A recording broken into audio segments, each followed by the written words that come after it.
Who speaks for the dead? Who will speak for the black person who killed the 5 white cops in Dallas, wounded 7 other cops? All because he hated white cops. He hated white people. Who will speak for him now that he is dead?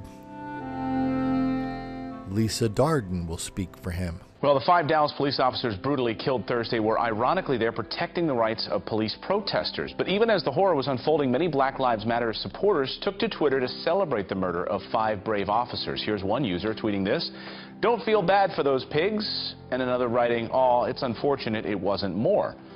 This stunning reaction leading many to ask whether the Black Lives Matter movement is un-American. Here now to debate this is Fox News contributor Kevin Jackson and political commentator Lisa Darden.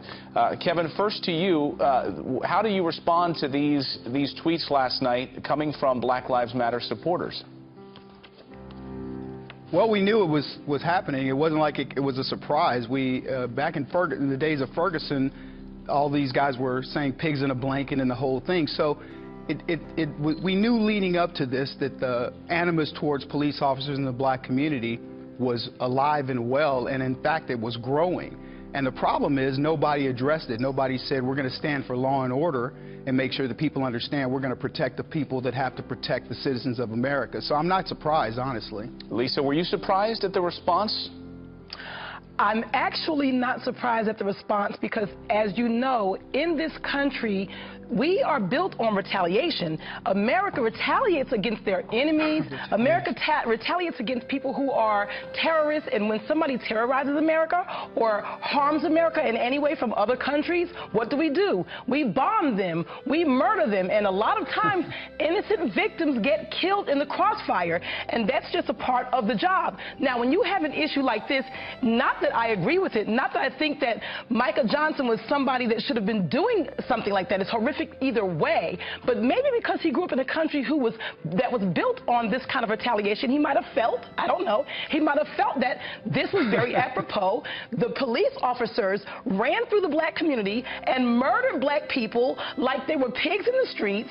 They shot people in the back, several individuals over the last week, and he might have felt like, well, in this country, when our enemy harms us, we retaliate. So is that Kevin, good thinking? Absolutely not. Kevin, is this but this justified? is what happens when you have Lisa's making the point that this is somehow justified, Kevin. Not at all. I'm saying to you that this could be the thinking because in this country, Lisa, a lot of times, people retaliate against their enemies, and this man was maybe warped. Yeah, I heard what you said. However, it's wrong on all sides. It's wrong for the police to murder and slay black men in the streets, just as it's wrong for Micah Johnson to kill Lisa, are you going to let me talk? Kevin, your turn. Yeah, exactly.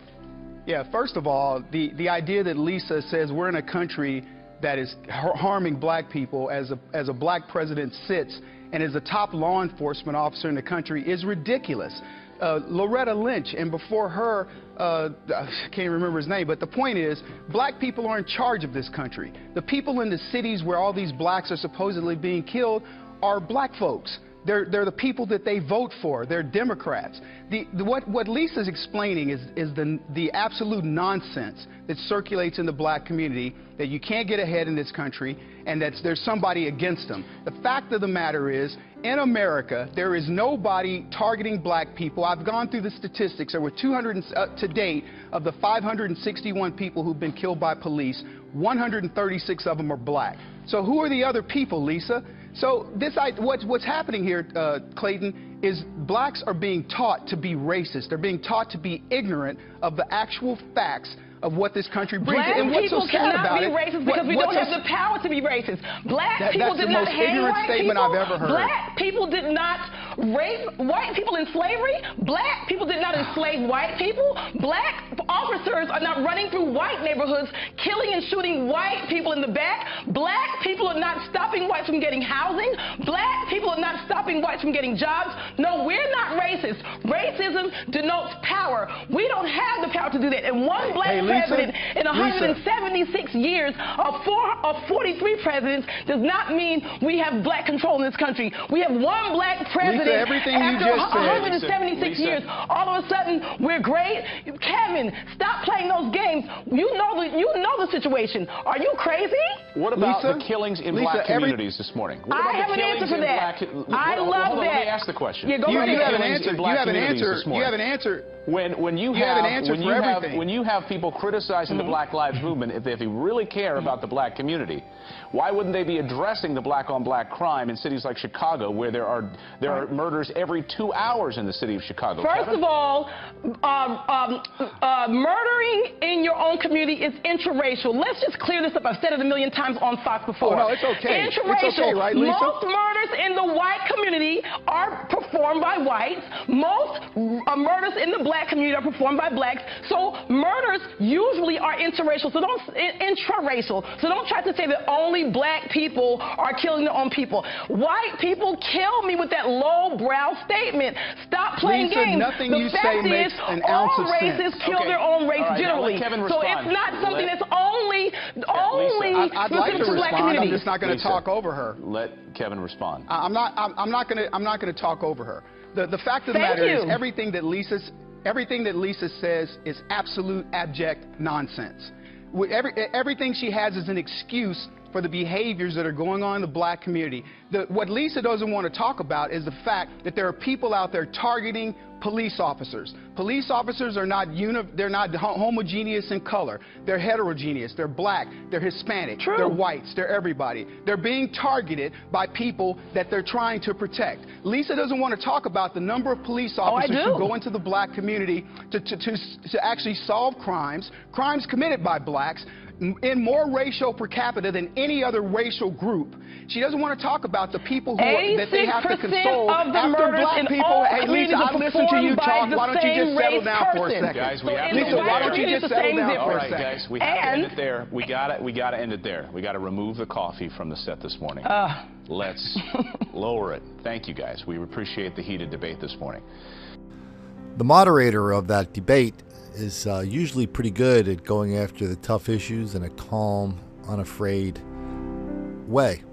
But he kind of blew it at the end there when he told everybody involved they had to lower their voices and start becoming more decaffeinated. That's a false moral equivalence. That's like, if you see 10 guys beating up a little old lady on the street, somebody walks down the street and he says, "Oh, can't all you crazy kids just get along? Why are you fighting with each other?" Well, they're not fighting. And so to say that they are fighting is to give it a false moral equivalence. It really gives you a false picture of what you're really talking about. So that's what we just saw there at the end, marring an otherwise good performance as a moderator.